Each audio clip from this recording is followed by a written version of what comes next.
서울역까지 63분 남았어요. 하지만 저는 이미 알고 있었답니다. 도착하는 순간 모든 게 달라질 거라는 걸요. 가방 속 USB에는 누군가의 범죄가 담겨 있었고 주머니 속 녹음기는 아직도 작동 중이었어요. 그리고 통로 건너편에는 10년 전 모든 걸 훔쳤다는 소문에 쫓겨난 그 사람이 앉아 있었답니다. 들판이 뒤로 미끄러졌어요. 터널이 객실에 잠깐씩 어둠을 덮었지요. 제 심장은 레일의 박동보다 빠르게 뛰었답니다. 왜냐하면 저는 알고 있었거든요. 그녀가 결백하다는 걸요. 그리고 진짜 범인이 누구인지도요. 통로 건너편 윤서가 고개를 들었어요. 우리의 눈이 마주쳤답니다. 그 순간 10년 전 기억이 칼날처럼 날카롭게 되살아났지요. 회계 담당이 돈을 가져갔대. 결혼 앞두고 20억 원을 횡령했다더라. 증거가 있대. 윤서 계좌로 들어갔다던데. 모두가 그렇게 말했어요. 저도 믿었답니다. 확인도 하지 않고요. 그런데 오늘 저는 알게 되었어요. 모든 게 거짓이었다는 걸요. 윤서는 무고했고 진짜 범인은 지금도 구청에서 일하고 있고 그 사람은 제 딸이 결혼할 집안과 연결되어 있다는 걸요. 오랜만이네요. 윤서가 먼저 말했어요. 목소리는 차갑지도 따뜻하지도 않았답니다. 그저 텅 비어 있었지요. 10년간 쌓인 상처의 무게였을까요? 저는 대답 대신 좌석표를 만지작거렸어요. 모서리가 손끝에서 구겨졌답니다. 안내방송이 조용히 흘렀어요. 이번 정차역은 대전입니다. 대전. 거기서 내리면 도망칠 수 있을까요? 이 진실을 모른 척하고 딸의 결혼을 지킬 수 있을까요? 하지만 제 가방 속 USB는 뜨겁게 무게를 더했답니다. 2015년 11월 14일 밤 10시 23분 계좌번호 변경. 변경자지 T, S, 금액 20억 원. 수취인 박성호. 박성호. 제 딸의 약혼자 아버지였어요. 재단 이사였고 존경받는 사업가였고 그리고 10년 전 장학기금을 훔친 공범이었답니다. 길태식과 함께요. 윤서가 가방을 열었어요. 그 안에서 뭔가를 꺼내려는 듯 했지요. USB일까요? 증거일까요? 아니면 협박장일까요? 제 손이 떨렸답니다. 저기, 제가 먼저 말을 꺼냈어요. 할 말이 있어요. 윤서가 동작을 멈췄어요.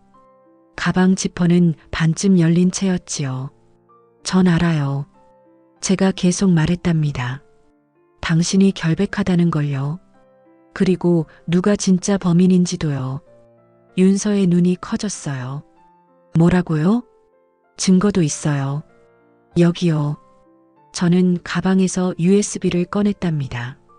작고 검은 플라스틱 조각이었어요. 하지만 그 안에는 누군가의 인생을 무너뜨릴 진실이 담겨 있었지요. 어떻게? 윤서의 목소리가 떨렸답니다. 길태식의 컴퓨터에서 복사했어요. 3일 전에요. 미쳤어요? 들키면. 들켰어요. 제가 씁쓸하게 웃었답니다. 오늘 아침에 협박 전화를 받았지요. 객실이 갑자기 조용해졌어요. 다른 승객들의 수다 소리도 카트 소리도 멀어진 것 같았답니다. 누구한테요? 윤서가 낮게 물었어요. 박성호요. 딸의 약혼자 아버지요.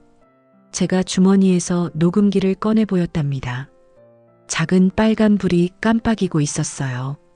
USB를 내놓지 않으면 딸의 결혼을 망치겠대요. 그리고 저는 숨을 깊이 들이마셨답니다. 당신 동생을 다시 칠 거래요. 윤서의 얼굴이 창백해졌어요. 동생을?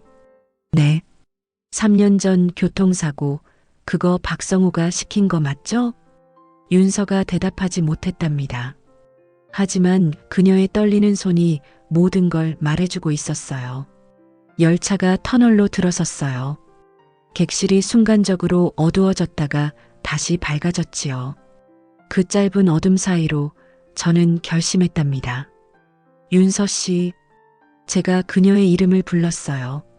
10년 만에 처음으로요. 저와 함께 싸워줄래요? 이번에는 제대로요. 윤서가 저를 똑바로 보았답니다. 왜요? 10년 전엔 날 의심했잖아요. 미안해요. 정말로요. 제가 고개를 숙였답니다. 하지만 이제는 달라요. 이제는 증거가 있어요. 그리고 저는 그녀의 눈을 똑바로 보았답니다. 이번에는 끝까지 함께 할 거예요. 침묵이 흘렀어요. 길고 무거운 침묵이었지요. 열차는 계속 달렸고 서울은 점점 가까워졌답니다. 그리고 그 서울에는 길태식이 기다리고 있었어요. 박성우가 기다리고 있었어요. 진실과 거짓의 최종 대결이 기다리고 있었답니다. 서울역까지 63분이에요. 윤서가 마침내 입을 열었어요. 그 안에 계획을 세워야 해요. 계획이요? 네. 어떻게 싸울지요? 그녀가 가방에서 노트북을 꺼냈답니다. 화면을 켜자 파일들이 빼곡히 나열되었어요. 증거일 계좌이체 내역 2015 11월 14일에서 23일. XLSX 증거이 구청 출입 기록 길태식. PDF 증거3 박성호 이메일 2015 11월 20일. MSG 증거4 교통사고 블랙박스 2022년 3월 15일. MP4 당신 것만 있는 게 아니에요. 윤서가 화면을 돌려 보여주었답니다. 나도 10년 동안 모았거든요. 제 입이 벌어졌어요. 이게 다. 네. 모두 진짜예요. 윤서의 눈빛이 차갑게 빛났답니다. 10년 동안 혼자 싸웠어요. 하지만 혼자서는 부족했어요. 그래서 오늘. 네. 오늘이 마지막 기회예요. 그녀가 저를 보았답니다. 내일 길태식이 전보로 부산으로 떠나요. 박성우는 다음 주에 해외로 나가고요. 그럼 오늘 밤 안에 끝내야 해요. 윤서의 목소리가 단호했답니다. 증거를 제출하고 경찰에 신고하고 언론에 알리고. 하지만 그러면 제 딸 결혼은. 말을 끝까지 하지 못했어요. 윤서가 제 손을 잡았거든요. 알아요. 그녀가 조용히 말했답니다. 힘든 선택이라는 거요. 딸의 행복이냐, 진실이냐. 하지만 물어볼게요. 윤서가 제 눈을 똑바로 보았답니다. 거짓 위에 세운 행복이 진짜 행복일까요? 그 질문이 가슴에 박혔어요. 날카롭게 깊숙이요. 저는 창밖을 보았답니다. 들판이 뒤로 흘러가고 있었어요. 빠르게 멈출 수 없이요. 마치 시간처럼요. 마치 진실처럼요. 63분 안에 결정해야 해요. 윤서가 노트북을 덮으며 말했답니다. 함께 싸울 건지 아니면 각자 도망칠 건지요. 안내방송이 다시 흘렀어요. 다음 정차역은 천안아산입니다. 천안아산. 거기서 내릴까요? 도망칠까요? 이 모든 걸 없었던 일로 할까요? 하지만 제 가슴 속 무언가가 말하고 있었답니다. 이미 늦었어. 이미 시작됐어. 이제 끝까지 가야 해. 저는 윤서를 보았어요. 그녀도 저를 보고 있었답니다. 두 사람의 시선이 공중에서 만났어요. 그리고 그 순간 저는 알았답니다. 선택은 이미 끝났다는 걸요. 함께 싸워요. 제가 말했어요. 끝까지요. 윤서가 희미하게 웃었답니다. 후회하지 않겠어요? 이미 10년을 후회하며 살았어요. 제가 대답했답니다. 이제는 더 이상 후회하고 싶지 않아요. 열차가 다시 터널로 들어섰어요. 이번에는 더 긴 터널이었답니다. 어둠이 객실을 삼켰어요. 하지만 저는 무섭지 않았답니다. 왜냐하면 알고 있었거든요. 터널 끝에는 항상 빛이 있다는 걸요. 그리고 오늘 밤 우리가 그 빛을 향해 달려가고 있다는 걸요. 서울까지 남은 시간 47분. 증거 파일 준비 완료. 녹음기 작동 중. 진실 드러나기 직전. 게임이 시작되었답니다. 그리고 이번에는 우리가 이길 거예요. 반드시요. 진실은 혼자 걷지 않는다. 누군가 함께 걸어줄 때까지 기다린다. 그리고 오늘 우리가 함께 걷기 시작했다. 열차는 달린다. 진실도 함께. 서울까지 남은 시간 47분. 야간 KTX가 터널을 빠져나올 때마다 차창 밖 불빛이 물결처럼 뒤로 흘러갔어요. 유리창에 비친 제 얼굴은 생각보다 더 지쳐 보였지요. 눈두덩이 아래 그림자는 낮게 드리워져 있었고 손등의 핏줄이 유난히 도드라져 보였답니다. 딸의 약혼식 리허설에 맞춰 서울로 올라가는 길이었지만 축의 봉투를 만지작거릴수록 마음은 자꾸 과거 쪽으로 기울었어요. 그 과거는 늘 소문으로 시작되었고 대개 침묵으로 끝나곤 했지요. 객실 안내 방송이 잦아들자 카트가 지나가며 부딪히던 종이컵 소리도 이내 멀어졌답니다. 레일의 박동만 일정하게 이어졌고 저는 테이블을 조심스레 펼쳐 뜨거운 물을 주문했어요. 손을 감싸 쥔 컵에서 올라오는 열기가 손목까지 퍼지니 호흡이 서서히 가라앉더군요. 막 컵뚜껑을 살짝 젖혀 김을 빼려던 순간 옆 좌석 앞에서 검은 코트 자락이 멈춰 섰답니다. 실례합니다. 낮고 맑은 목소리가 의자 등받이 쪽에서 조심스레 흘러왔어요. 스카프 끝이 가죽을 스치며 낸 바스락거림이 짧게 남았지요. 향수라고 하기엔 과장되지 않은 냄새였고 겨울 병원 복도를 떠올리게 하는 소독약의 건조한 기운이 아주 옅게 스쳤답니다. 저는 본능처럼 고개를 돌렸고 그 다음 한 칸의 시간이 미끄러지듯 어긋나 버렸어요. 윤서였거든요. 오랜만이네. 그녀가 먼저 말했지요. 목소리는 지나치게 밝지도 무겁지도 않았어요. 잘 닦인 유리 같은 평평한 빛이었답니다. 저는 입술을 떼다 다시 다물었어요. 오래전부터 준비해 두었다고 믿었던 미안해라는 두 글자가 이상하게 혀끝에서 굴러나오지 않더군요. 그래서 컵뚜껑을 완전히 벗겨 작은 김을 옆으로 흘려보내며 마음을 가라앉혔답니다. 그 사이 스카프 틈에서 그녀의 손목이 잠깐 드러났어요. 흰 테이프가 감겨 있었고 위에 작은 글씨로 외래와 날짜가 인쇄되어 있더군요. 잠깐 시선이 머물렀다가 곧 거두었어요. 무엇을 묻는다는 건 그 말의 무게를 함께 들어야 한다는 약속과 다르지 않다는 걸 저는 뒤늦게 배워왔거든요. 서울까지야? 제가 먼저 물었지요. 물론 엉뚱한 질문처럼 들릴 수도 있었어요. 그래도 때로는 모양만 가진 질문이 사람을 무너지지 않게 받쳐줄 때가 있답니다. 용산. 그녀가 짧게 답했어요. 하차역이 같다는 사실이 그제야 또렷이 다가왔지요.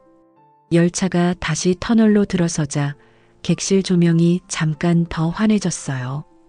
좌석 등받이 주머니에서 일정표 모서리가 반쯤 나와 흔들렸답니다.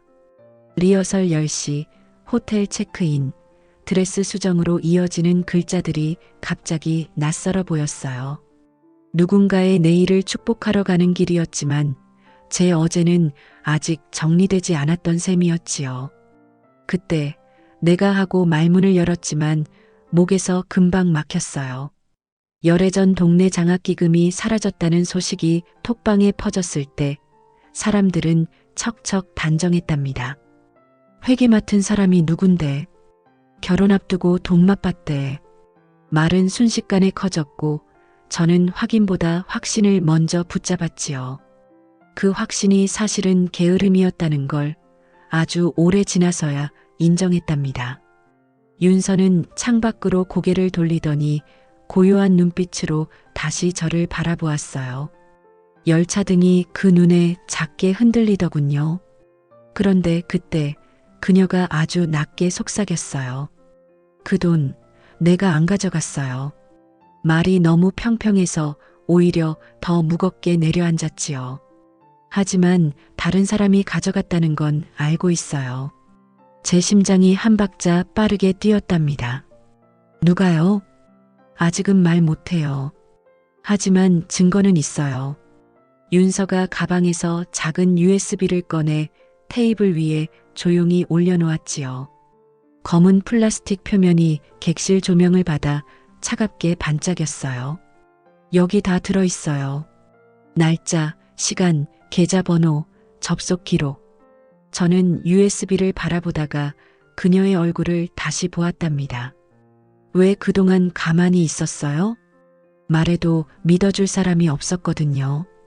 혼자서는 안 되더라고요. 그녀의 목소리가 아주 잠깐 흔들렸어요. 그런데 오늘 여기서 당신을 만났지요. 이건 우연이 아닐 거예요. 저는 결국 가장 간단한 문장을 골라 꺼냈답니다. 도착하면 잠깐 걸을래요? 이번엔 제가 먼저 들을게요. 그녀는 한 박자 정도 숨을 고르더니 짧게 웃었어요. 그래요. 하지만 조심해야 해요. 무엇을요? 아직도 그 사람이 구청에 있거든요. 그 말이 객실 공기를 한순간 얼려버렸답니다. 정적이 우리 사이에 가만히 앉았어요. 불편한 종류의 침묵이 아니라 다음 말을 준비하게 해주는 고무 패킹 같은 침묵이었지요. 매점 카트가 한 번 더 지나갔고 승무원이 귤과 샌드위치를 트레이에 올려놓았어요. 귤 껍질을 벗기는 향이 금세 퍼졌고 그녀가 씨 없는 한 조각을 제 손바닥에 살짝 올려주었답니다. 저는 그 작은 친절의 생각보다 큰 안도감을 느꼈어요. 귤 향이 스며들자 오래전 장면 하나가 떠올랐지요. 겨울바람이 매서웠던 날 우리는 기부 캠페인 포스터를 함께 붙였어요. 유리문에 성에가 껴서 잘 붙지 않자 윤서가 장갑 낀 손으로 둥글게 문질러 자리를 만들었지요. 그때도 귤 향이 났답니다. 요즘도 기록해요? 윤서가 물었어요. 기록이요? 하고 되묻자 그녀가 고개를 끄덕였지요. 예전에 내가 숫자 옆에 사람을 적곤 했잖아요. 기부자 이름 옆에 이유 한 줄 그런 거 했었지요. 얼굴이 조금 뜨거워졌어요. 그런 습관이 있었답니다. 숫자를 사람으로 기억하려는 작은 버팀목 같은 습관이었어요. 요즘은 멈췄었어요. 하고 저는 솔직히 말했지요. 그럼 오늘부터 다시 켜요. 멈춤은 멈춘 자리에서 풀면 되거든요. 그 말이 허락처럼 들렸고 저는 고개를 천천히 끄덕였답니다. 그래요. 오늘부터요. 휴대전화가 살짝 떨렸어요. 딸에게서 온 메시지였지요. 아빠 내일 리허설 10시. 너무 일찍 오지 마요. 끝에 웃는 이모티콘이 붙어 있었답니다. 저는 잘 자라. 내일 보자. 라고 답장을 보냈어요. 화면을 끄자 마음에 작은 빈칸이 남았지요. 그 빈칸은 사과나 변명으로 메울 수 있는 종류가 아니었어요. 확인으로만 채워질 자리였답니다.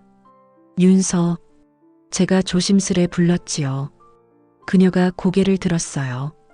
USB 안에 뭐가 들었는지 지금 말해줄 수 있어요? 윤서가 잠시 망설이더니 작은 노트를 펼쳤어요. 거기엔 손글씨로 빼곡히 적힌 메모들이 있었답니다.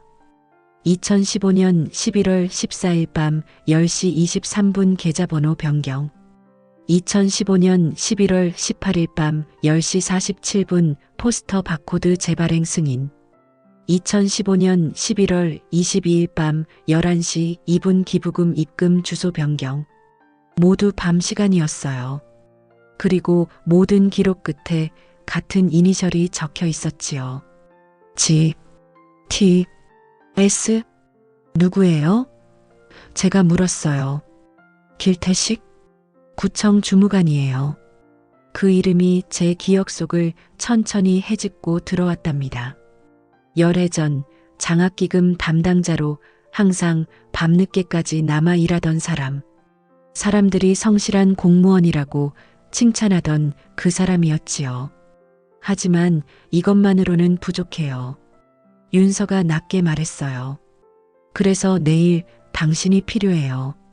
구청 자료실에 들어가려면 재단 관계자 신분이 필요하거든요. 내가요? 당신은 예전에 재단 자문위원이었잖아요. 아직도 명단에 이름이 있을 거예요. 제 심장이 빠르게 뛰기 시작했답니다. 위험하지 않을까요? 위험해요. 하지만 이번이 마지막 기회예요. 윤서가 손목에 흰 테이프를 살짝 만지작거렸어요. 길태식이 다음 달에 전보로 다른 지역으로 가요. 그러면 증거를 찾기 더 어려워져요. 열차가 속도를 조금 줄였어요. 전광판에 다음 역 안내가 떴고 객실 천장 조명이 부드럽게 흔들렸지요. 저는 주머니에서 볼펜을 꺼내 빈 영수증 뒷면에 번호를 적었어요.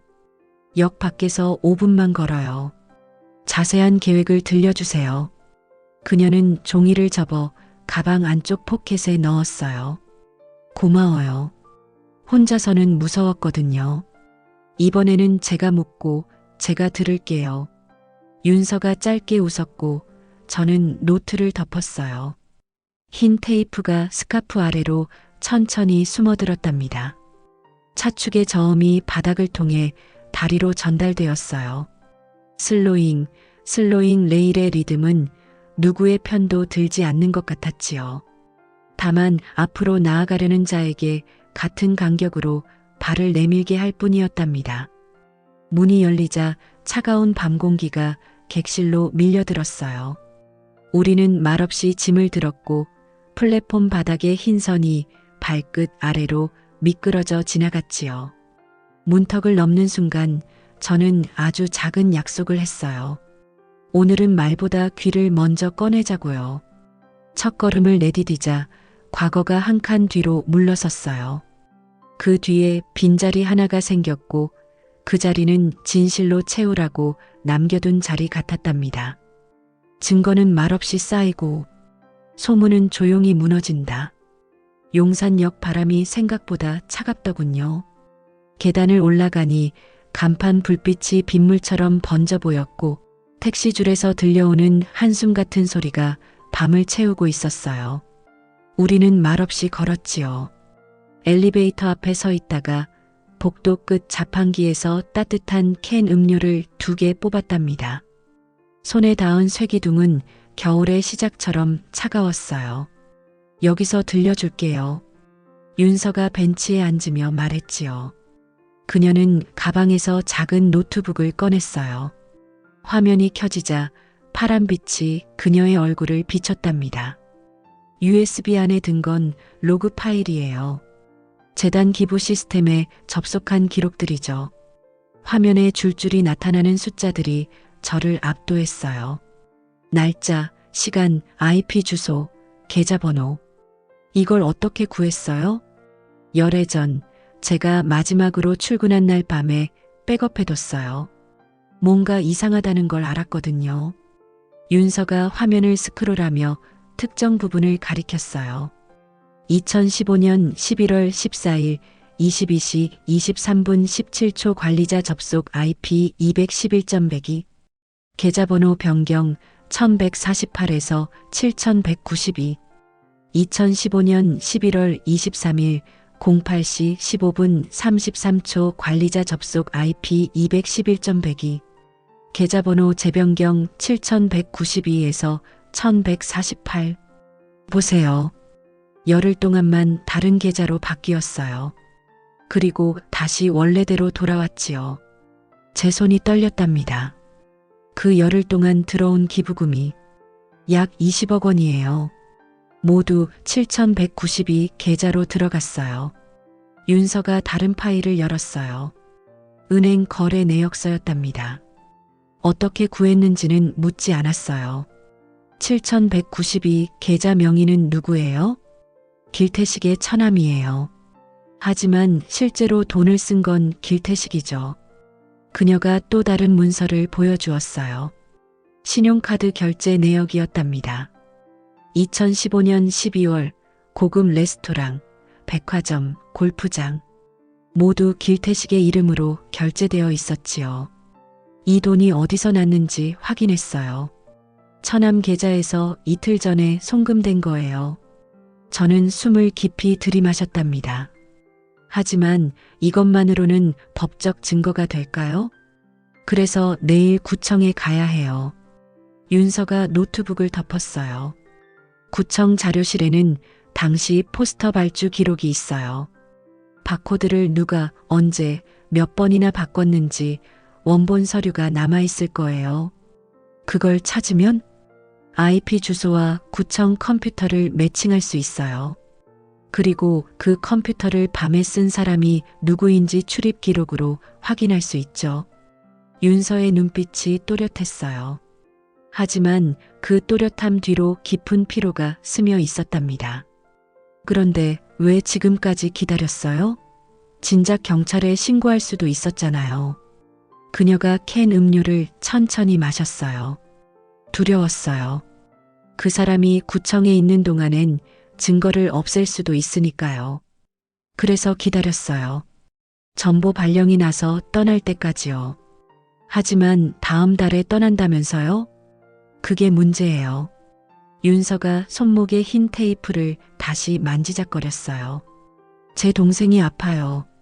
급하게 수술이 필요해요. 그래서 이번 주 안에 끝내야 해요. 나중으로 미룰 수가 없어요. 그 말이 제 가슴을 무겁게 눌렀답니다. 동생분은 가한 일부를 이식해야 해요. 제가 기증자예요. 손목에 흰 테이프가 이제 다르게 보였어요. 수술 전 검사를 받은 흔적이었답니다. 그래서 오늘 서울에 온 거예요. 내일 구청에 가고 모레 최종 검사를 받아요.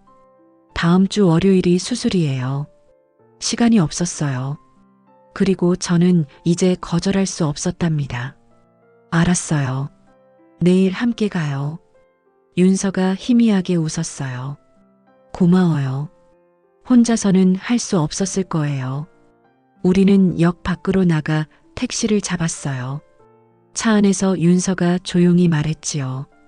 내일 아침 9시에 구청 앞에서 만나요. 자료실은 10시에 열어요. 준비할 게 있나요? 당신의 재단 자문위원 신분증만 있으면 돼요. 아직 가지고 있죠? 저는 고개를 끄덕였답니다. 지갑 속 깊은 곳에 먼지 쌓인 채로 있었지요. 택시가 그녀를 내려주고 떠나는 걸 보며 저는 생각했어요. 내일은 조심해야 한다고요. 길태식이 아직 구청에 있다면 우리가 무엇을 하는지 알아챌 수도 있으니까요. 숙소에 돌아와 창문을 열었어요. 차가운 바람이 들어왔고 멀리서 열차 소리가 들렸답니다. 저는 지갑에서 낡은 신분증을 꺼내 책상 위에 올려놓았어요. 재단법인 희망나눔 자문위원 박진우. 열해 동안 잊고 있던 이름이었답니다. 내일은 그 이름으로 다시 걸어 들어가야 했어요.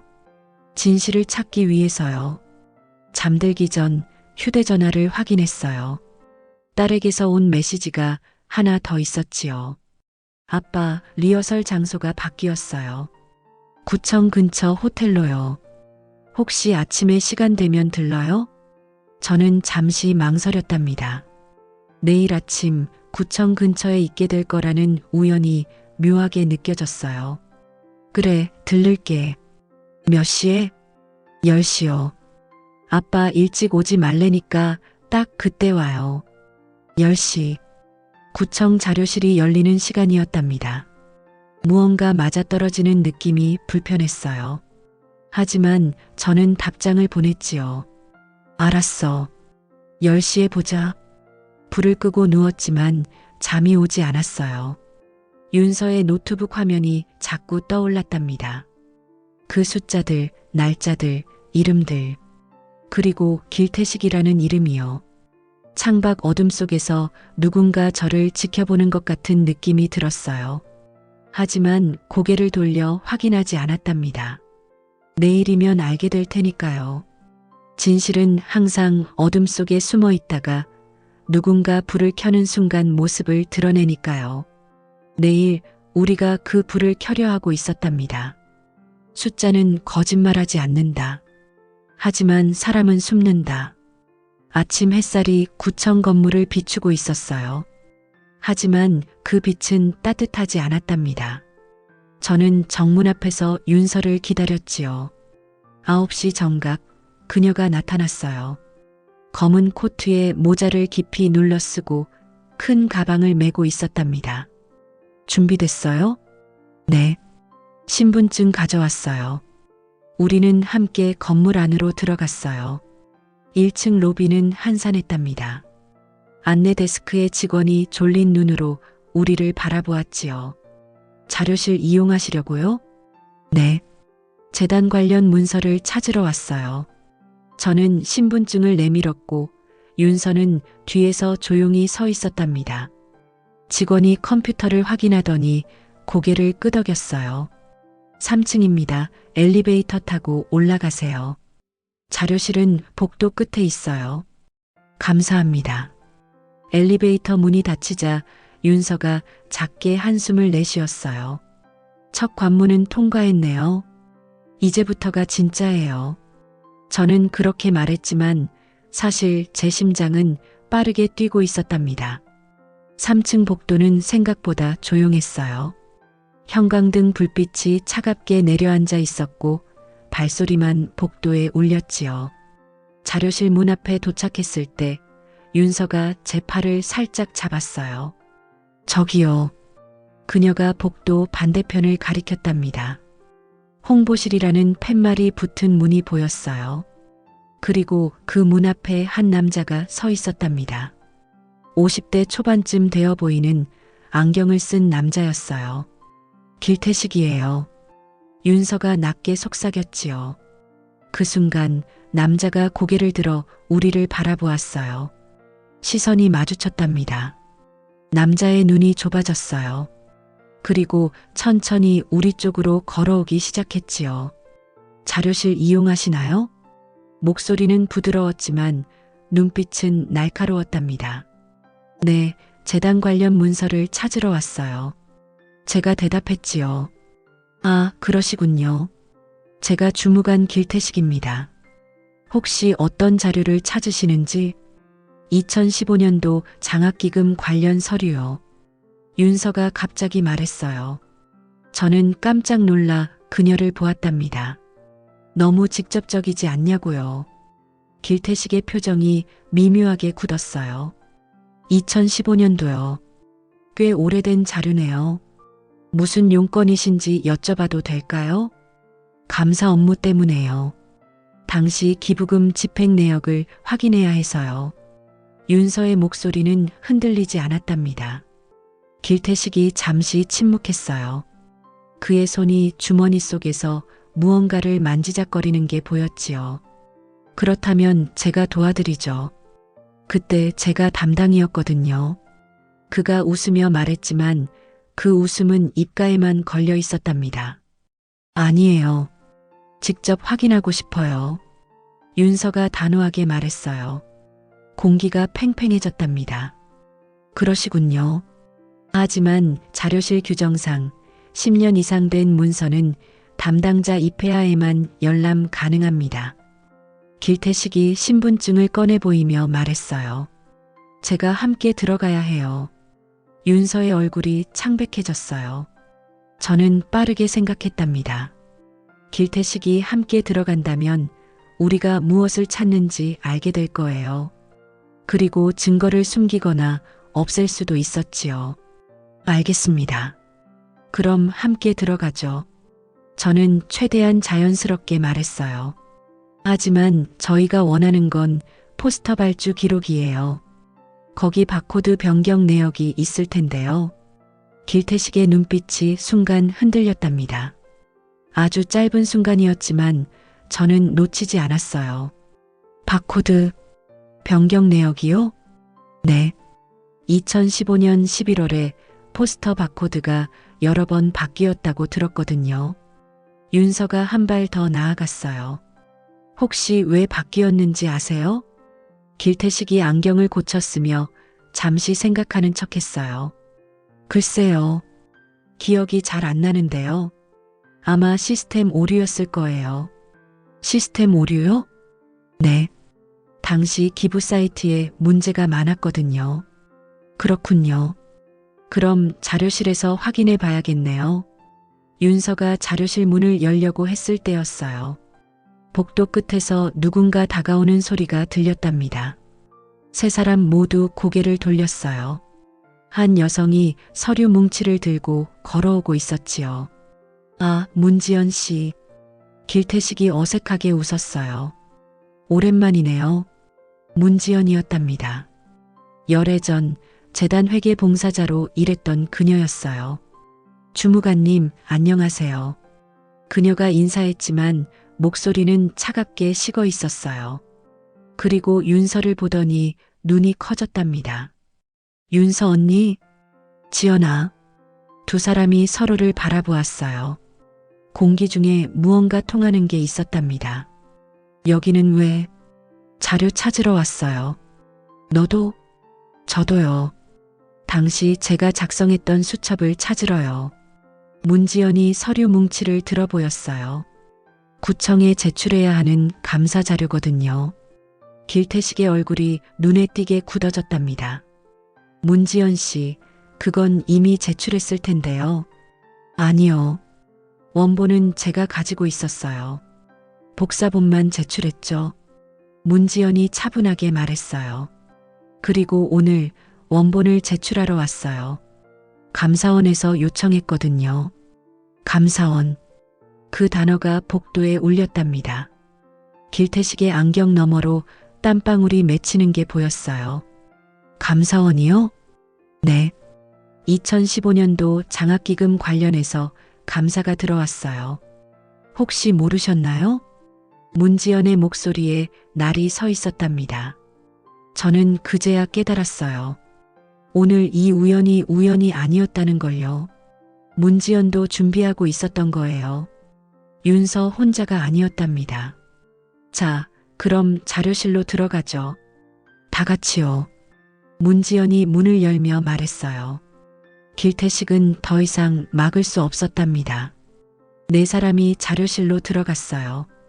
오래된 서류 냄새가 코를 찔렀고 높은 선반들이 미로처럼 늘어서 있었지요. 2015년도 서류는 저쪽이에요. 문지연이 익숙하게 안내했답니다. 우리는 선반 앞에 섰어요. 두꺼운 바인더들이 연도별로 정리되어 있었지요. 윤서가 2015 홍보물 발주라고 적힌 바인더를 꺼냈어요. 펼치자 포스터 주문서들이 나왔답니다. 그리고 그 사이에서 윤서가 한 장을 뽑아냈어요. 포스터 바코드 수정 요청서. 날짜는 2015년 11월 14일. 승인자란에는 선명하게 적혀 있었답니다. 승인 길태식인. 시간은 밤 10시 20분. 윤서가 그 서류를 길태식에게 보여주었어요. 이게 시스템 오류인가요? 길태식이 아무 말도 하지 못했답니다. 그리고 이것도 보세요. 문지연이 다른 바인더를 꺼냈어요. 계좌번호 변경 신청서. 같은 날짜, 같은 시간, 같은 승인자. 우연치고는 너무 많네요. 제가 조용히 말했어요. 길태식이 한 발 뒤로 물러섰답니다. 이건 절차에 따른 거예요. 제가 승인권자였으니까. 밤 10시예요? 윤서가 물었어요. 정규 근무 시간이 아닌데 왜 그 시간에 승인하셨어요? 야근을 했으니까요. 길태식의 목소리가 높아졌답니다. 당시 업무가 많아서 밤늦게까지 일했어요. 그게 뭐가 문제인가요? 문제는요. 문지연이 자신의 수첩을 펼쳤어요. 그 기간 동안 기부금이 다른 계좌로 들어갔다는 거예요. 수첩에는 빼곡한 숫자들이 적혀 있었답니다. 여기 보세요. 11월 14일부터 23일까지 계좌번호가 1148에서 7192로 바뀌었어요. 그리고 그 계좌는 윤서가 또 다른 서류를 꺼냈어요. 은행 거래 내역서였답니다. 주무관님 천암 명의예요. 침묵이 흘렀어요. 길태식의 얼굴이 새하얗게 질렸답니다. 이건 누명이에요. 누명이요? 제가 물었어요. 그럼 왜 포스터 바코드를 밤에 바꾸셨어요? 왜 계좌번호를 변경하셨어요? 그리고 왜 열흘 뒤에 다시 원래대로 돌려놓으셨어요? 질문이 화살처럼 날아갔답니다. 길태식은 대답하지 못했어요. 더 있어요. 윤서가 노트북을 꺼냈어요. USB를 꽂고 파일을 열었답니다. 화면에 로그 기록이 떴어요. 이건 당시 기부 시스템 접속 기록이에요. IP 주소 211, XXX, XXX, 102. 이게 구청 홍보실 컴퓨터 IP예요. 그리고 접속 시간은 모두 밤 10시에서 11시 사이예요. 그 시간에 홍보실에 있었던 사람은 세 사람의 시선이 길태식에게 꽂혔답니다. 그가 뒷걸음질 쳤어요. 이건 잘못 알고 계신 거예요. 그럼 설명해 주세요. 문지연이 차갑게 말했어요. 왜 주무관님 천암 계좌로 20억 원이 들어갔는지요. 그건 길태식의 목소리가 떨렸답니다. 그때였어요. 자료실 문이 열리는 소리가 났어요. 2명의 남자가 들어왔답니다. 정장을 입고 있었고 한 명은 배지를 들어 보였어요. 감사원입니다. 길태식 주무관님이시죠? 길태식의 얼굴에서 모든 혈색이 사라졌답니다. 저희와 함께 가주셔야겠습니다. 감사원 직원이 차분하게 말했어요. 장학기금 횡령 혐의로 조사를 받으셔야 합니다. 길태식이 주저앉았어요. 아니에요. 저는 하지만 그의 말은 이어지지 않았답니다. 우리는 조용히 자료실을 나왔어요. 복도에서 문지연이 윤서의 손을 잡았어요. 언니 고생했어요. 너도 지연아. 두 사람이 껴안았답니다. 저는 그 모습을 보며 깨달았어요. 윤서는 처음부터 혼자가 아니었다는 걸요. 문지연이 감사원에 제보했고 윤서가 증거를 모았고 오늘 모든 게 맞아떨어진 거였답니다. 하지만 제가 조심스럽게 물었어요. 왜 저를 불렀어요? 둘이서도 할 수 있었잖아요. 윤서가 저를 바라보았어요. 혼자서는 무서웠어요. 그리고 그녀가 잠시 망설이더니 말했어요. 당신이 필요했어요. 증인으로요. 증인이요? 네. 재단 자문위원 신분으로 공식적으로 확인한 사람이 필요했거든요. 저는 고개를 끄덕였답니다. 이해가 되었어요. 그리고 한 가지 더. 윤서가 제 눈을 똑바로 보았어요. 당신이 미안해하고 있다는 걸 알았어요. 그래서 기회를 주고 싶었어요. 함께 진실을 찾을 기회를요. 제 가슴이 뜨거워졌답니다. 고마워요. 제가 고마워요. 우리는 건물을 나왔어요. 햇빛이 눈부셨답니다. 하지만 이번엔 따뜻했어요. 이제 병원 가세요? 제가 물었어요. 네. 검사 받아야죠. 제가 바래다 드릴게요. 우리는 함께 걸었답니다. 그런데 그때 윤서의 휴대전화가 울렸어요. 그녀가 화면을 보더니 얼굴이 굳어졌답니다. 병원이에요. 전화를 받는 윤서의 표정이 점점 창백해졌어요. 네, 알겠습니다. 통화를 끊고 그녀가 저를 보았답니다. 뭔가 문제가 있대요. 무슨 문제요? 검사 결과에서 이상이 발견됐대요. 제가 기증자가 될 수 없을 수도 있대요. 세상이 멈춘 것 같았답니다. 모든 것을 해결했다고 생각했는데 진짜 문제는 지금 시작되는 거였어요. 진실 앞에 섰을 때 거짓은 스스로 무너진다. 병원 복도는 소독약 냄새로 가득했어요. 윤서와 저는 진료실 앞 의자에 나란히 앉아 있었답니다. 그녀의 손이 떨리고 있었어요. 괜찮을 거예요. 제가 말했지만 제 목소리도 떨리고 있었답니다. 진료실 문이 열렸어요. 의사가 나와 윤서를 불렀어요. 들어오세요. 저도 함께 들어가려 하자 의사가 저를 보았어요. 보호자이신가요? 네. 윤서가 대신 대답했어요. 같이 들어가도 돼요. 우리는 의자에 앉았고 의사가 모니터를 돌려 보여주었답니다. 검사 결과를 보니까요. 의사가 심각한 표정으로 말했어요. 간에 작은 종양이 발견됐습니다. 윤서가 숨을 멈췄어요. 종양이요? 아주 작습니다. 1cm도 안 돼요. 하지만 기증 전에 제거해야 합니다. 그럼 기증은 못하나요? 아니요.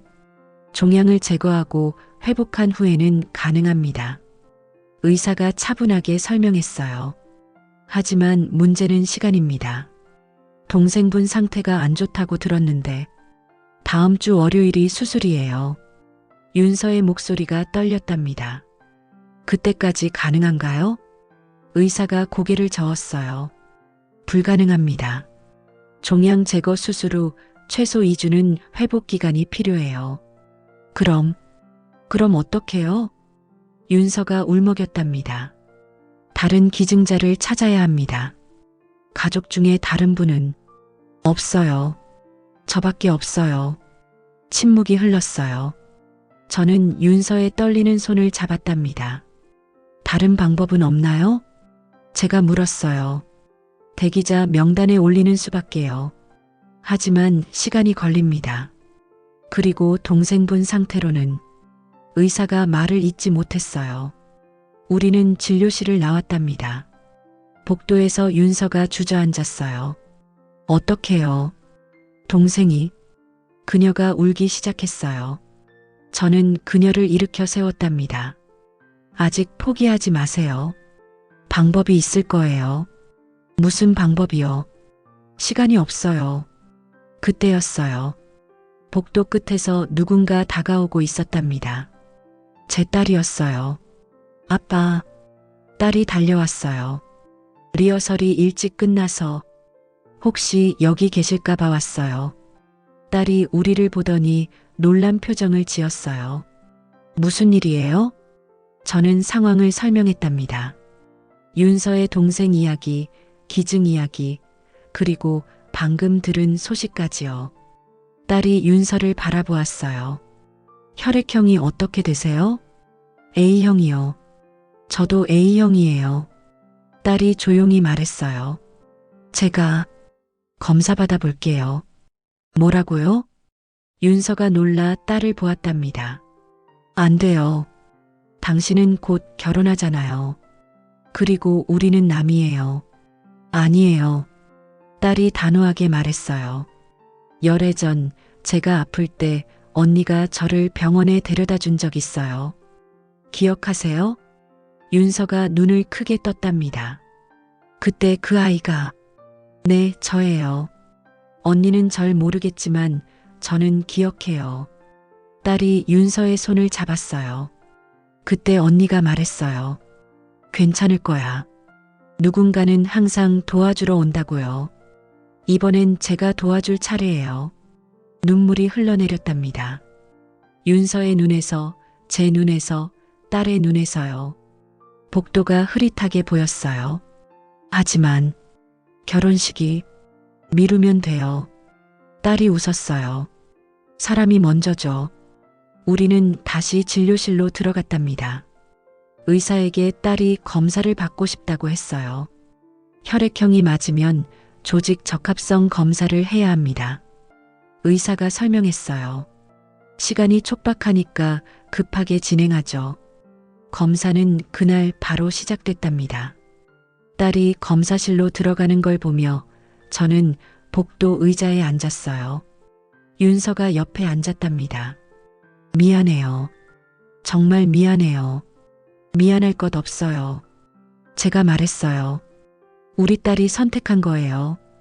그리고 저는 윤서를 바라보았답니다. 당신이 열애 전에 우리 딸을 도와줬다는 걸 저는 몰랐어요. 별일 아니었어요. 아니에요. 제가 고개를 저었어요. 당신은 항상 그랬어요. 조용히 묵묵히 도와주는 사람이었죠.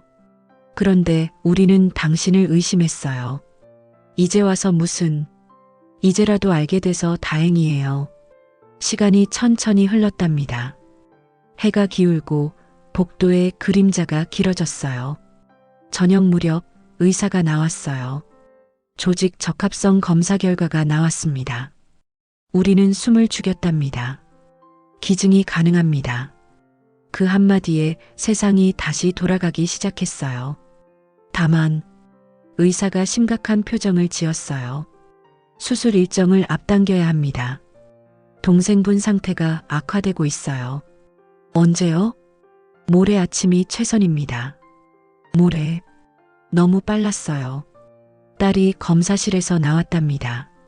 어때요? 가능해요. 제가 말했어요. 하지만 모레 수술이에요. 딸이 휴대전화를 꺼내 약혼자에게 전화를 걸었어요. 여보, 나야. 미안한데. 통화 내용을 듣고 있던 윤서가 딸의 손을 잡았어요. 안 돼요. 결혼식을. 괜찮아요. 딸이 환하게 웃었어요. 그 사람도 이해해요. 그리고 결혼식은 다음에 하면 돼요. 하지만 생명은 지금 아니면 안 되잖아요. 그날 밤 우리는 병원에 남았답니다. 윤서의 동생을 만났어요. 중환자실 침대에 누워있는 20대 여성이었답니다. 얼굴이 누렇게 떠 있었고 호흡이 가빴어요. 언니, 동생이 윤서를 보며 미소 지으려 했어요. 괜찮아. 곧 좋아질 거야. 윤서가 동생의 손을 잡았답니다. 그리고 이분이 너를 살려줄 거야. 동생이 딸을 보았어요. 감사합니다. 정말 괜찮아요. 저도 예전에 도움을 받았어요. 딸이 환하게 웃었답니다. 이제 제가 돌려줄 차례예요. 면회 시간이 끝나고 우리는 복도로 나왔어요. 윤서가 저를 잡았답니다. 저기요. 네. 사실 한 가지 더 말하지 못한 게 있어요. 그녀의 표정이 심각해졌어요. 뭔데요? 길태식? 그 사람이 전부가 아니에요. 제 심장이 멈췄답니다. 무슨 뜻이에요? 공범이 있어요. 윤서가 작은 봉투를 꺼냈어요. 안에는 USB가 하나 더 들어 있었답니다. 이건 오늘 자료실에서 보여준 것과 다른 거예요. 뭐가 들어 있는데요? 진짜 증거요. 그녀가 숨을 깊이 들이마셨어요. 길태식은 실행자였어요. 하지만 계획을 짠 사람은 따로 있어요. 누구요? 재단 이사 중 한 명이에요. 세상이 다시 흔들렸답니다. 재단 이사라니. 네. 그 사람이 길태식을 시켰어요. 그리고 돈을 나눠 가졌죠. 윤서가 USB를 제 손에 쥐어주었어요. 여기 계좌 이체 기록이 들어있어요. 길태식 처남 계좌에서 재단 이사의 비자금 계좌로 돈이 옮겨간 기록이요. 제 손이 떨렸답니다. 왜 이제 말하는 거예요? 확신이 없었어요. 그리고 윤서가 잠시 망설였어요. 그 사람이 당신 딸 약혼자의 아버지거든요. 세상이 멈췄습니다. 뭐라고요? 재단 이사 박성호. 당신 딸이 결혼할 집안의 아버지예요. 저는 벽에 기대야 했답니다. 다리에 힘이 풀렸어요. 그럴 리가. 성우 형이. 미안해요. 하지만 사실이에요. 윤서가 USB를 가리켰어요. 여기 다 들어있어요. 박성호가 길태식과 주고받은 이메일, 계좌이체 기록, 심지어 통화 녹음까지요. 어떻게 이런 걸? 동생이 찾았어요. 윤서의 목소리가 떨렸어요. 제 동생이 재단에서 인턴을 했었거든요. 우연히 박성호의 컴퓨터에서 파일을 발견했어요. 그래서 동생이. 네. 박성호가 알았어요. 동생이 증거를 가지고 있다는 걸요. 윤서의 눈에서 눈물이 흘렀답니다. 그리고 일주일 뒤 동생이 교통사고를 당했어요. 설마 경찰은 단순 사고라고 했어요. 하지만 저는 알아요. 그게 사고가 아니라는 걸요. 공포가 등골을 타고 올라왔어요. 그럼 지금도 위험한 거 아니에요? 그래서 조심했어요. 동생을 숨겼고 증거도 여러 곳에 나눠 보관했어요. 윤서가 복도를 둘러보았답니다. 그리고 감사원에 제보할 때도 익명으로 했어요. 하지만 오늘 아침 구청에서 길태식을 잡았잖아요. 박성호는 이미 알았을 거예요. 그럼 지금 우리가 추적당하고 있을지도 몰라요. 그때였어요. 복도 끝 비상구 문이 천천히 열렸답니다.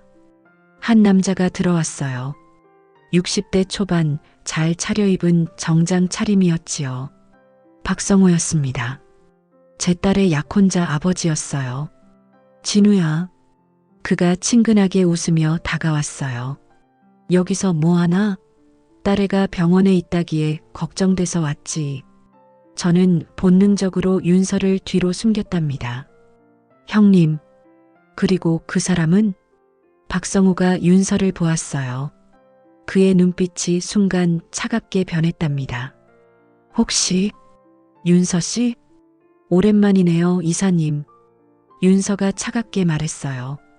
동생은 어떻게 지내나요? 사고 후로 많이 아프다던데요. 박성호의 얼굴에서 웃음이 사라졌어요. 조심하게. 말은 함부로 하는 게 아니야. 저도 그렇게 생각해요. 윤서가 한 걸음 앞으로 나왔어요. 그래서 말 대신 증거를 준비했지요.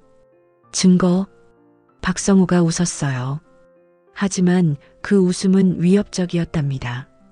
무슨 증거를 말하는 건가? 길태식과 주고받은 이메일, 계좌 이체 기록, 그리고 윤서가 잠시 멈췄어요. 제 동생을 친 차량의 블랙박스 영상이요. 박성호의 표정이 굳어졌답니다. 그건 경찰이 단순 사고라고. 거짓말이에요. 윤서의 목소리가 떨렸지만 흔들리지 않았어요. 동생 차를 들이받은 차량이 당신 회사 소유였어요. 그리고 운전자는 당신 비서였죠. 증거는 있어요. 윤서가 USB를 들어 보였어요. 여기 다 들어있어요. 그리고 이미 복사본은 안전한 곳에 보관했어요. 박성호가 천천히 다가왔어요. 윤서 씨, 현명하게 생각해요.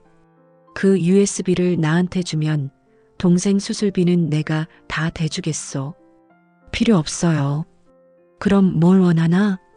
당신이 감옥에 가는 것만요. 박성호의 눈빛이 차갑게 식었답니다. 후회할 걸세. 제가 후회하는 건 당신을 진작 신고하지 않은 거예요. 긴장이 극에 달했어요. 복도는 텅 비어 있었고 비상구 불빛만 깜빡이고 있었답니다. 박성호가 주머니에 손을 넣었어요.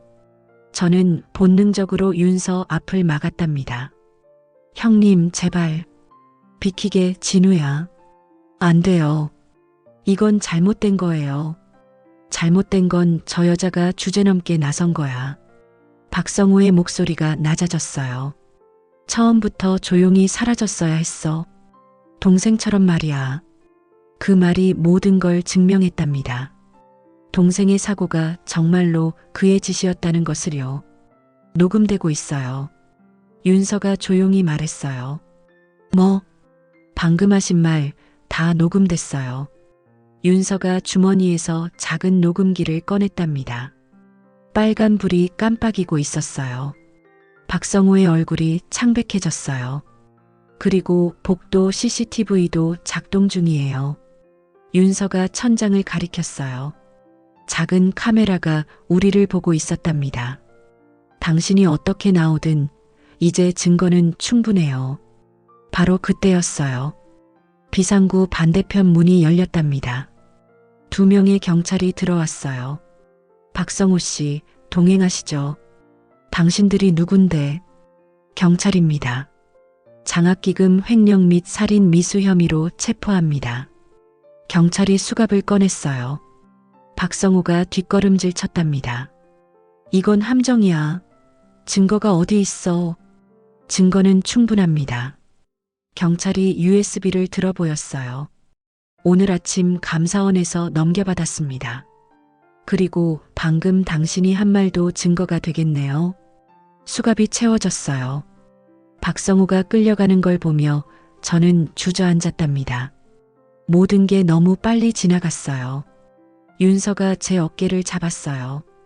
괜찮아요? 저는 괜찮아요. 하지만 우리 딸은 그때 복도 끝에서 딸이 나타났어요.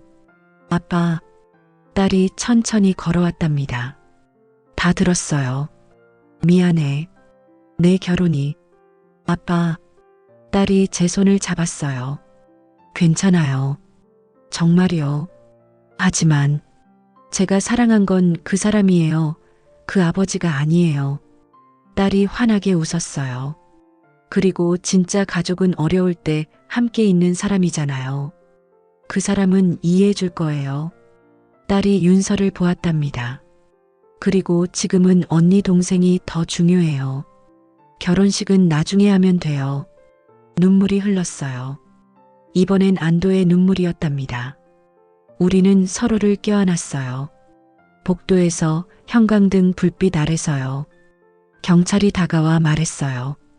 추가 조사가 필요합니다. 내일 경찰서로 와주시겠어요? 네. 윤서가 대답했어요.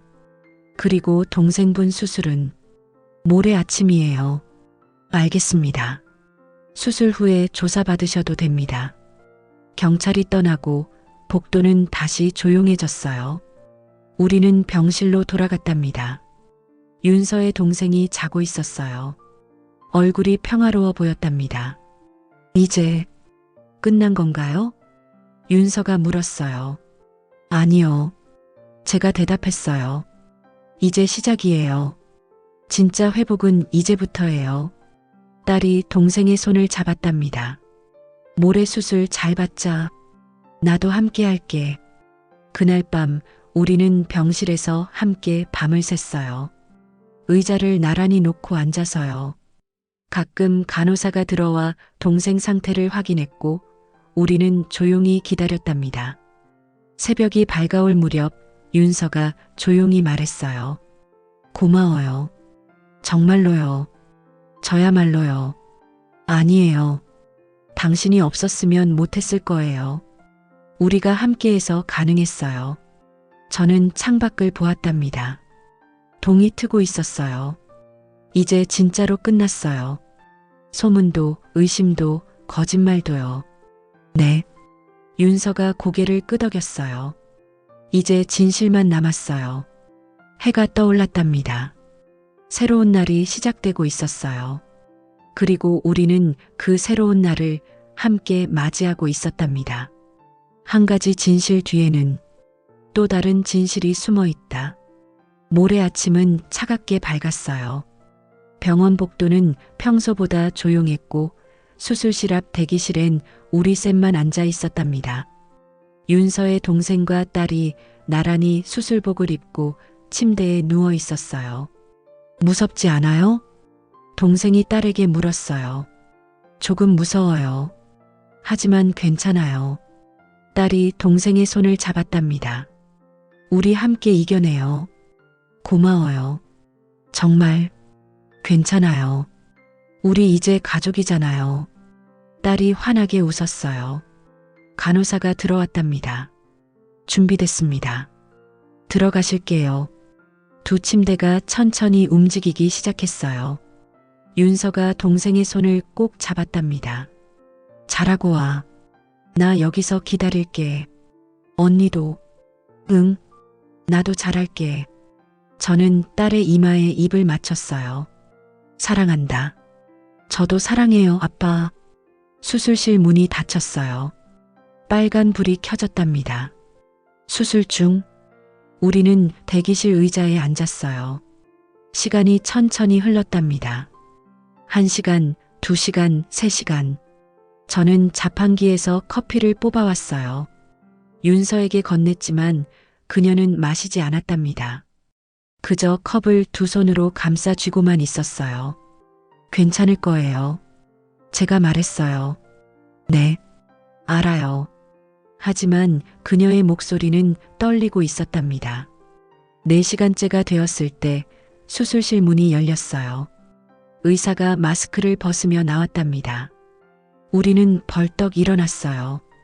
어떻게 됐어요? 성공했습니다. 그 한마디에 세상이 다시 숨을 쉬기 시작했어요. 두 분 다 잘 견디셨어요. 이제 회복실로 옮길 겁니다. 윤서가 주저앉았어요. 저는 그녀를 부축했답니다. 잘 됐어요.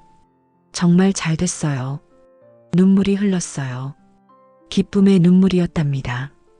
회복실에서 딸과 동생을 봤어요.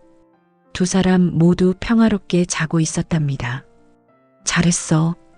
저는 딸의 손을 잡으며 속삭였어요. 정말 잘했어. 윤서도 동생 곁에 앉아 눈물을 흘렸답니다. 고마워. 정말 고마워. 그날 저녁 두 사람은 일반 병실로 옮겨졌어요. 딸이 먼저 눈을 떴답니다. 아빠, 응, 여기 있어. 아파요. 알아. 조금만 참아. 금방 나아질 거야. 딸이 옆 침대를 보았어요. 동생도 천천히 눈을 뜨고 있었답니다. 언니, 응, 잘했어. 정말 잘했어. 윤서가 동생의 손을 잡았어요. 두 사람이 서로를 보며 웃었답니다.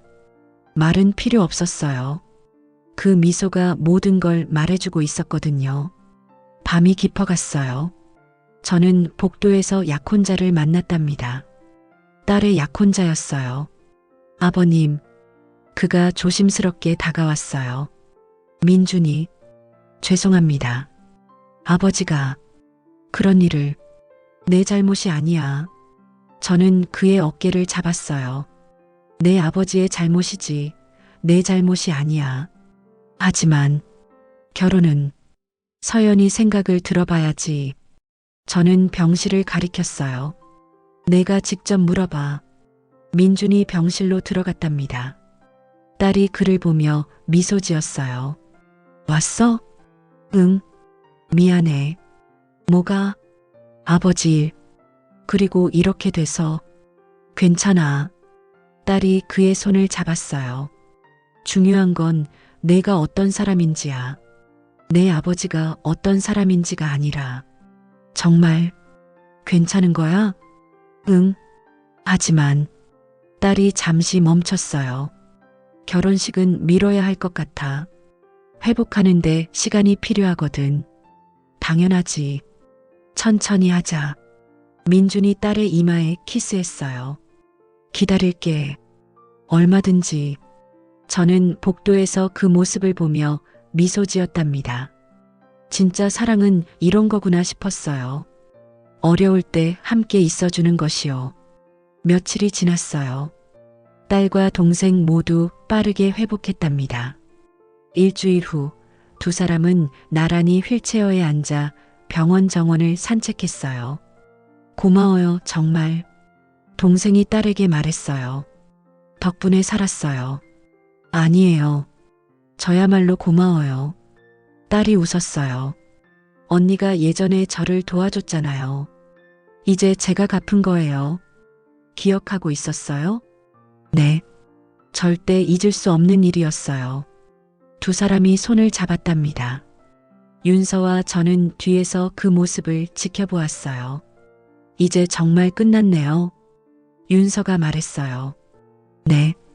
이제 새로 시작이에요. 새로운 시작. 윤서가 하늘을 올려다보았답니다. 좋은 말이네요. 앞으로 어떻게 할 거예요? 제가 물었어요. 동생이 완전히 회복하면 다시 일을 시작하려고요. 재단에? 아니요. 새로운 곳에서요. 윤서가 저를 보았답니다. 깨끗한 곳에서 다시 시작하고 싶어요. 좋은 생각이에요. 그리고 윤서가 잠시 망설였어요. 당신은요? 저요? 네. 앞으로 뭐 하실 거예요? 저는 생각했답니다. 딸 결혼식 준비 도와주고, 그 다음은? 글쎄요. 저는 정원을 둘러보았어요. 이번 일을 겪으면서 깨달은 게 있어요. 뭔데요? 진실을 찾는 게 얼마나 중요한지요. 제가 윤서를 보았답니다. 혹시 함께 일할 생각 없어요? 함께요? 네. 당신처럼 억울한 사람들을 도와주는 일이요. 윤서의 눈이 커졌어요. 진심이에요? 네. 저는 숫자를 다룰 줄 알고 당신은 증거를 찾을 줄 알잖아요. 좋은 팀이 될 수 있을 것 같은데요. 윤서가 웃었답니다. 생각해 볼게요. 천천히 생각하세요. 우리는 벤치에 앉았어요. 햇살이 따뜻했답니다. 그나저나 윤서가 물었어요. 박성호는 어떻게 됐대요? 기소됐어요. 횡령, 살인 미수, 증거인멸 시도까지요. 길퇴식은요? 그것도 마찬가지예요. 둘 다 오랫동안 못 나올 거예요. 다행이네요. 네. 침묵이 흘렀어요. 편안한 침묵이었답니다. 있잖아요. 윤서가 조용히 말했어요. 당신한테 한 번도 안 물어봤네요. 뭐요? 열애 전에 왜 저를 의심했는지요. 저는 숨을 깊이 들이마셨답니다. 솔직히 이유가 없었어요. 없었어요? 네. 그냥 다들 그렇게 말하니까 따라서 믿었어요. 부끄러운 고백이었답니다. 확인도 안 하고요? 네. 게을렀어요. 그게 제 잘못이에요. 그래도 윤서가 제 손을 잡았어요. 이번에는 확인했잖아요. 그걸로 됐어요. 고마워요. 아니에요. 제가 고마워요. 우리는 한참을 그렇게 앉아 있었답니다. 말없이 평화롭게요. 그날 저녁 병실에서 작은 파티가 열렸어요. 딸과 동생이 나란히 침대에 앉아 케이크를 먹었답니다. 퇴원 축하해. 우리 모두 박수를 쳤어요. 감사합니다. 정말이요. 동생이 눈물을 흘렸어요. 여러분 덕분에 살았어요. 우리가 가족이잖아요. 딸이 동생의 어깨를 안았답니다. 이제부터 진짜 가족처럼 지내요. 네. 그날 밤 우리는 함께 사진을 찍었어요. 5명이 나란히 서서요. 플래시가 터졌고 그 순간이 영원히 남았답니다. 새로운 시작의 순간이었어요. 생명은 기다려주지 않고 사랑은 선택을 요구한다. 계절이 한 바퀴 돌았어요. 다시 겨울이 왔답니다. 하지만 이번 겨울은 달랐어요. 따뜻했거든요. 작은 사무실이 문을 열었어요. 진실 찾기 억울한 사람들을 위한 조사사무소. 간판이 햇빛을 받아 반짝였답니다. 윤서와 저는 나란히 서서 간판을 올려다보았어요. 잘 어울리네요. 윤서가 말했어요. 그쵸? 우리가 정말 해냈네요. 네. 함께요. 사무실 안으로 들어갔어요. 책상 2개가 나란히 놓여 있었고 컴퓨터가 켜져 있었답니다. 벽에는 우리가 해결한 사건들의 기록이 걸려 있었어요. 많지는 않았지만 하나하나가 소중했답니다. 초인종이 울렸어요. 첫 의뢰인이었어요. 40대 여성이 조심스럽게 들어왔답니다. 저 도움이 필요해서 앉으세요. 윤서가 따뜻하게 말했어요. 천천히 말씀하세요. 우리가 들을게요. 여성이 앉아서 이야기를 시작했답니다. 억울한 이야기였어요. 하지만 우리는 이제 알고 있었답니다. 억울함은 끝이 아니라는 걸요. 시작일 뿐이라는 걸요. 증거가 있으세요? 제가 물었어요. 이것밖에. 여성이 작은 봉투를 꺼냈답니다. 윤서와 저는 눈빛을 교환했어요. 시작할까요? 네, 시작해요. 그렇게 우리의 새로운 이야기가 시작되었답니다. 저녁 무렵 딸이 사무실에 들렀어요. 배가 부른 게 눈에 띄었답니다. 아빠, 왔니? 오늘 초음파 검사 받았어요. 보세요. 딸이 사진을 보여주었어요. 작은 생명이 그 안에 있었답니다. 건강하대요. 그래, 다행이다. 저는 딸을 안았어요. 할아버지 될 준비 됐어요? 당연하지. 윤서가 다가와 사진을 보았답니다. 축하해요. 고마워요, 이모. 이모라니. 언니라고 불러요. 네, 윤서 언니. 세 사람이 웃었답니다. 동생은 어때요? 좋아요. 완전히 회복했어요. 지금 대학원 다니고 있어요. 다행이네요. 다 언니 덕분이에요. 딸이 윤서의 손을 잡았답니다. 정말 고마워요. 아니에요. 우리가 가족이잖아요. 가족. 그 단어가 마음에 따뜻하게 스며들었어요. 혈연으로만 이루어진 게 아니라 함께 어려움을 이겨낸 사람들로 이루어진 가족이었답니다. 그날 밤 사무실 불을 끄며 윤서가 물었어요. 후회 안 해요? 뭐요? 이런 일 시작한 거요. 돈도 많이 못 벌잖아요. 저는 웃었답니다. 전혀요. 이게 제일 의미 있는 일이에요. 그래요. 저도요. 윤서가 하늘을 올려다보았답니다. 별이 총총히 빛나고 있었어요. 열애 전에는 상상도 못했어요. 이렇게 될 줄은요. 저도요. 그때는 그냥 도망치고 싶었거든요. 모든 게 무서웠어요. 하지만 도망치지 않았잖아요. 네, 당신 덕분에요. 윤서가 저를 보았답니다. 만약 그날 밤 열차에서 당신을 못 만났다면, 하지만 만났잖아요. 제가 말했어요. 그게 운명이었을 거예요. 운명. 윤서가 그 단어를 천천히 되뇌었어요. 좋은 말이네요. 우리는 함께 걸었답니다. 거리는 크리스마스 불빛으로 환했어요.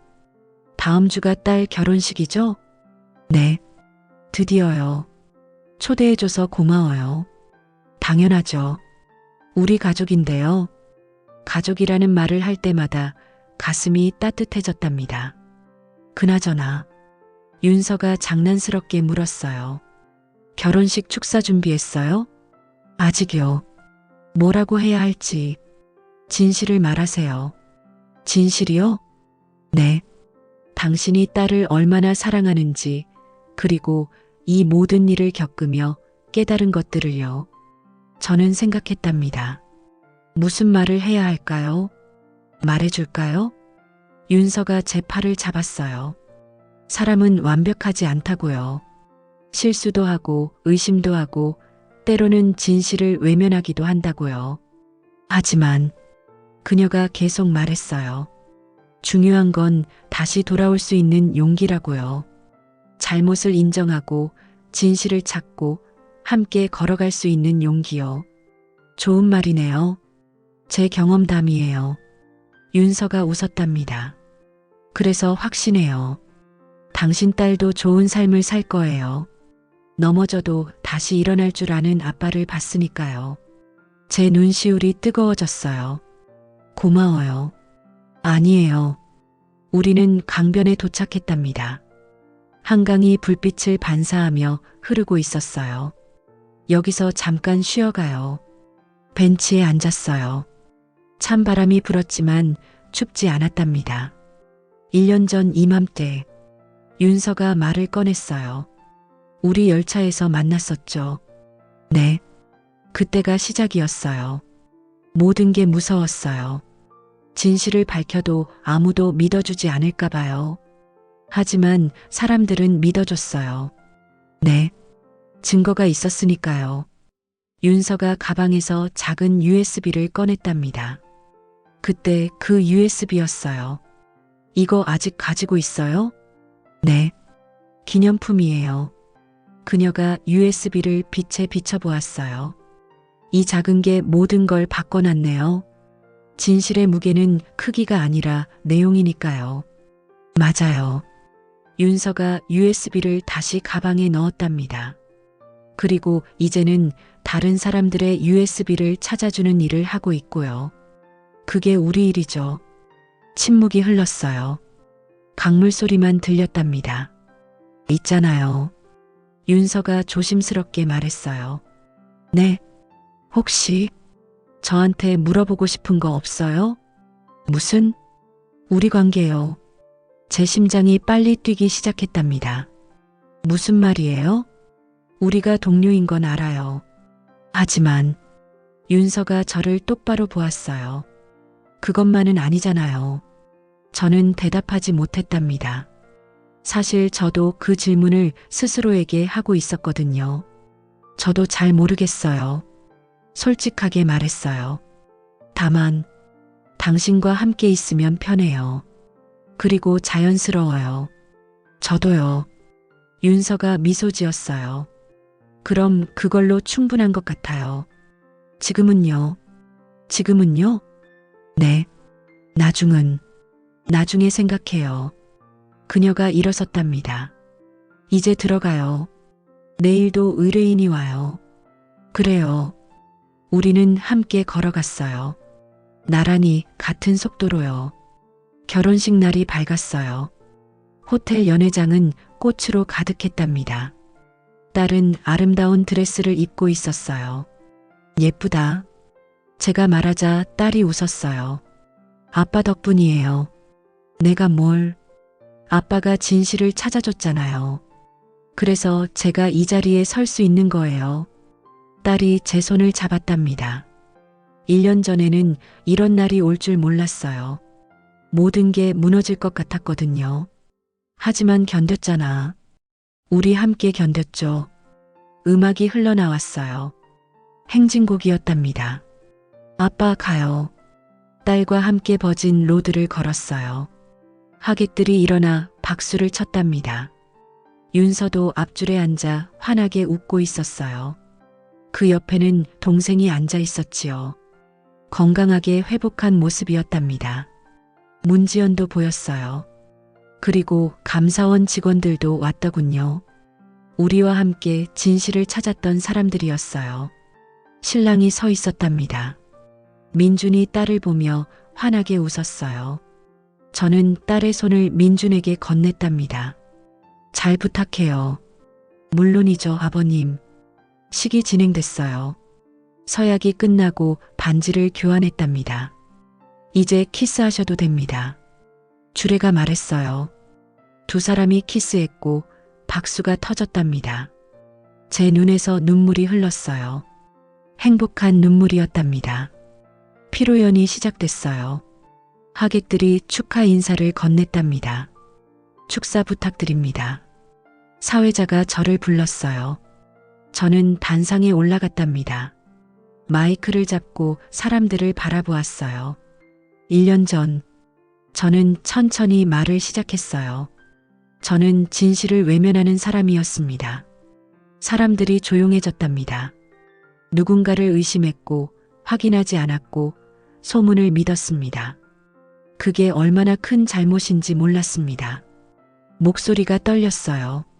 하지만 우연한 만남이 모든 걸 바꿔놨습니다. 윤서를 보았답니다. 그녀가 고개를 끄덕였어요. 진실을 찾는 여정은 쉽지 않았습니다. 때로는 무섭기도 했고 포기하고 싶기도 했습니다. 하지만 함께했기에 가능했습니다. 딸을 보았어요. 그리고 제 딸은 제게 가장 큰 가르침을 줬습니다. 진짜 용기는 누군가를 위해 자신을 내어주는 것이라는 걸요. 딸이 눈물을 흘렸답니다. 오늘 이 자리에 선 우리 모두는 알고 있습니다. 진실은 혼자 찾을 수 없다는 걸요. 함께 걷고, 함께 의심하고, 함께 확인해야 한다는 걸요. 박수가 터졌답니다. 저는 단상에서 내려왔어요. 딸이 달려와 안겼답니다. 고마워요, 아빠. 아니야. 내가 고마워. 피로연이 끝나고 사람들이 하나둘 떠났어요. 윤서와 저는 연회장 밖 테라스에 섰답니다. 좋은 축사였어요. 고마워요. 진심이었죠? 네. 전부요. 윤서가 난간에 기댔어요. 1년 전에는 상상도 못했어요. 이런 날이 올 줄은요. 저도요. 그때 열차에서 당신을 만나지 못했다면. 하지만 만났잖아요. 제가 그녀의 손을 잡았어요. 그게 시작이었고 이게 결과예요. 결과라니. 아직 끝난 게 아닌데요? 그럼 뭐죠? 중간이죠. 윤서가 웃었답니다. 우리 이야기는 아직 진행 중이에요. 맞아요. 저도 웃었어요. 그럼 다음 장은 뭘까요? 글쎄요. 윤서가 하늘을 올려다보았답니다. 별이 빛나기 시작하고 있었어요. 우리가 함께 써나가야죠. 함께요? 네. 혼자서는 쓸 수 없는 이야기니까요. 저는 그녀의 손을 더 꽉 잡았답니다. 좋아요. 함께 써요. 달이 떠올랐어요. 밝고 환한 달이었답니다. 아름답네요. 네. 우리는 한참을 그렇게 서 있었답니다. 말없이 평화롭게요. 그러다 윤서가 조용히 물었어요. 있잖아요. 혹시 내일 저녁에 시간 돼요? 내일이요? 네. 같이 저녁 먹어요. 의뢰인 얘기 말고 그냥 우리 얘기요. 제 심장이 빨리 뛰었답니다. 좋아요. 정말요? 네. 어디서 만날까요? 서울역이요. 윤서가 웃었어요. 우리가 처음 만난 곳이잖아요. 맞아요. 저도 웃었답니다. 거기서 63분 후에 도착하는 새로운 이야기를 시작해봐요. 좋아요. 그날 밤 집으로 돌아오는 길에 저는 생각했답니다. 1년 전 열차 안에서 우연히 만난 그 사람이 이제는 제 인생에서 가장 중요한 사람이 되었다고요. 진실을 함께 찾았고 어려움을 함께 견뎠고 새로운 시작을 함께 만들고 있다고요. 그리고 아마도 이제는 새로운 종류의 여정을 시작할 준비가 된 것 같다고요. 창밖으로 별이 쏟아지고 있었어요. 저는 휴대전화를 꺼내 윤서에게 메시지를 보냈답니다. 내일이 기다려져요. 곧 답장이 왔어요. 저도요. 이번엔 말보다 마음을 먼저 꺼내봐요. 저는 미소 지었답니다. 네, 그러겠습니다. 불을 끄고 누웠어요. 하지만 잠이 오지 않았답니다. 가슴이 두근거렸거든요. 새로운 시작이 기다리고 있었으니까요. 다음 날 저녁 서울역은 사람들로 붐볐어요. 저는 플랫폼에서 윤서를 기다렸답니다.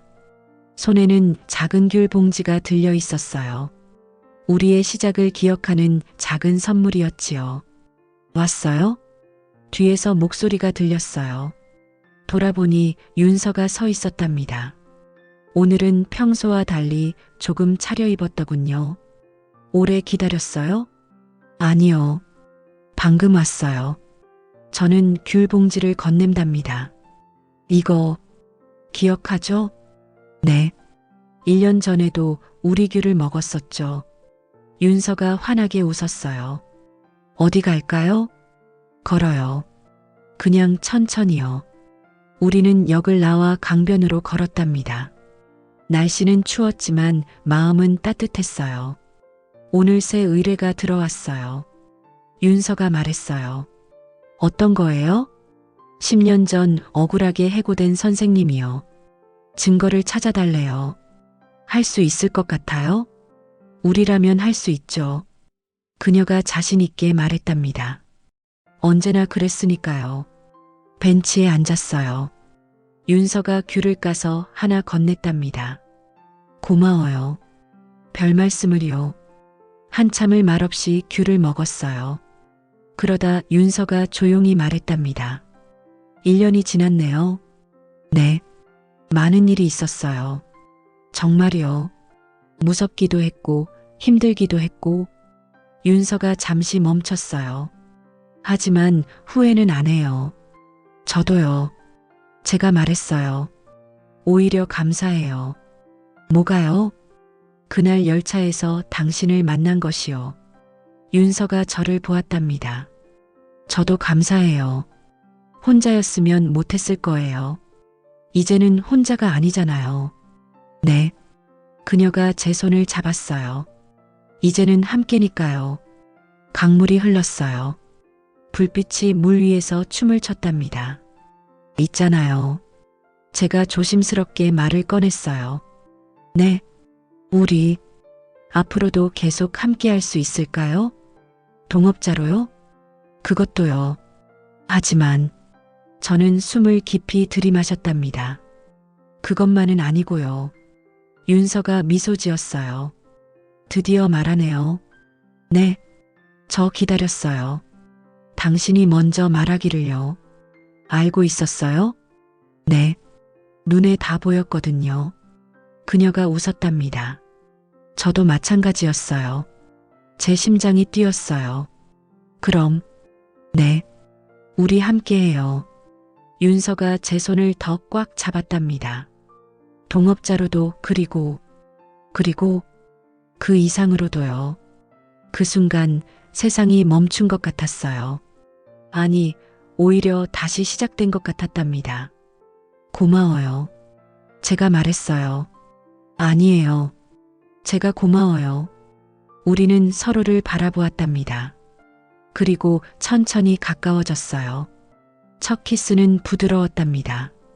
겨울밤 공기처럼 차갑지만 따뜻했어요. 키스가 끝나고 우리는 웃었답니다. 이제 진짜 시작이네요. 네. 새로운 시작이에요. 멀리서 열차 소리가 들렸어요. 63분 후 어딘가에 도착할 열차였답니다.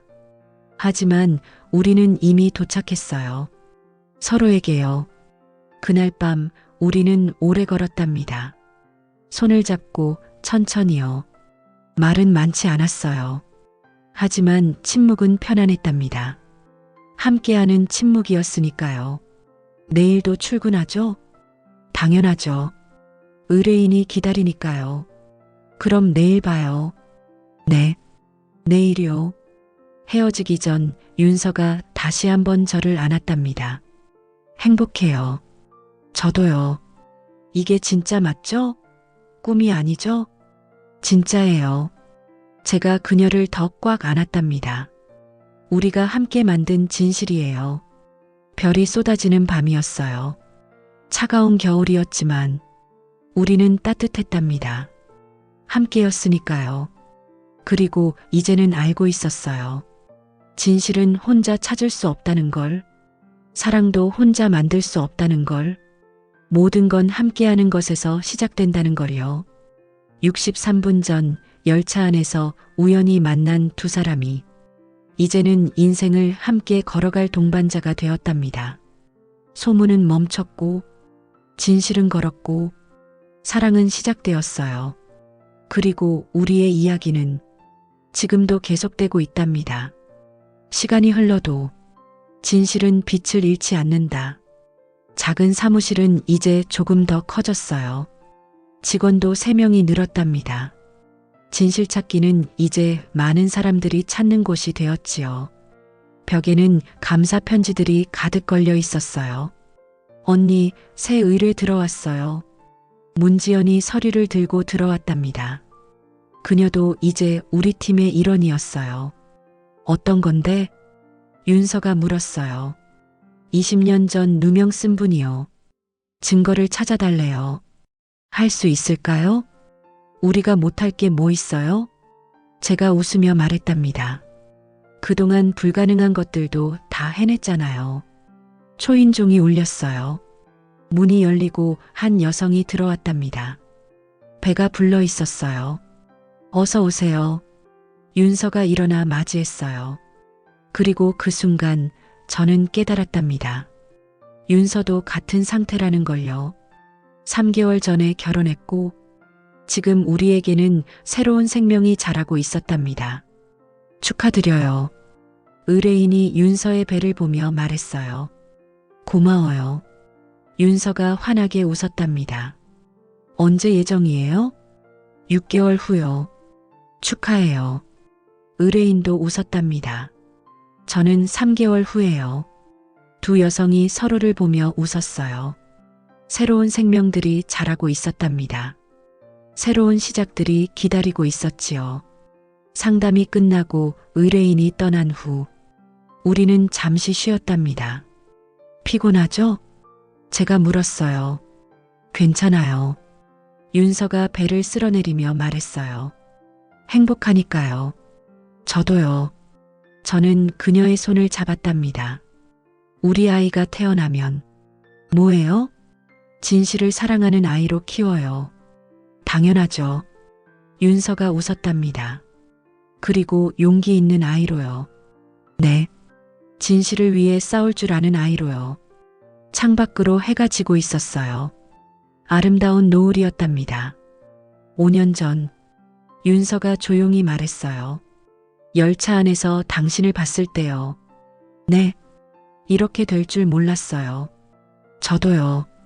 하지만 지금 그녀가 저를 보았답니다. 완벽해요. 네. 완벽해요. 우리는 키스했답니다.